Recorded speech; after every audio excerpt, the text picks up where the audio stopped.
Le voile du secret reste très épais sur le bassin de Thau. Ce matin, un premier contact avait lieu à la mairie de Metz entre les conchiliculteurs et des représentants de mystérieux chercheurs porteurs du brevet d'une solution miracle censée éradiquer l'herpès des coquillages. Ce virus qui détruit depuis 3 ans entre 50 et 80% des jeunes huîtres.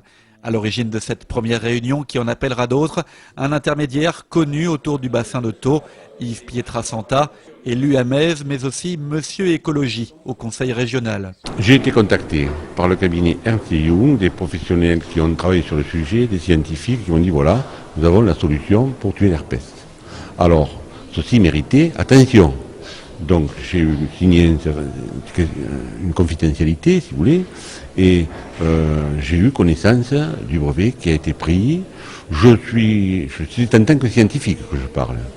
Je suis persuadé que la solution se trouve là.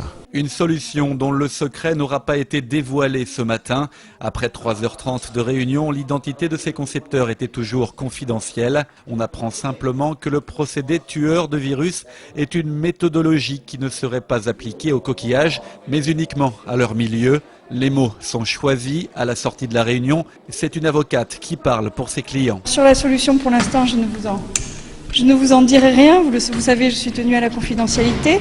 Là, on s'est mis en place pour discuter tous ensemble d'un cadre de négociation et de la mise en place d'un comité pour effectuer des tests. D'abord pour voir si l'invention de mes clients n'était pas nuisible pour l'environnement, c'est la première des étapes.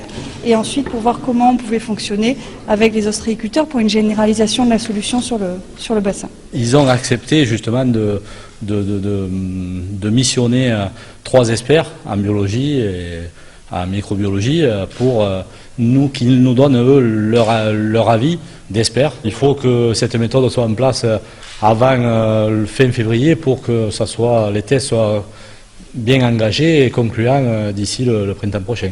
Et la fameuse méthodologie reste un espoir auquel veulent croire les 700 conchiliculteurs du bassin de Thau et de tout le pourtour méditerranéen. À cause de la surmortalité des jeunes huîtres, un tiers des 1500 tables à huîtres de l'étang de Thau n'est pas utilisé.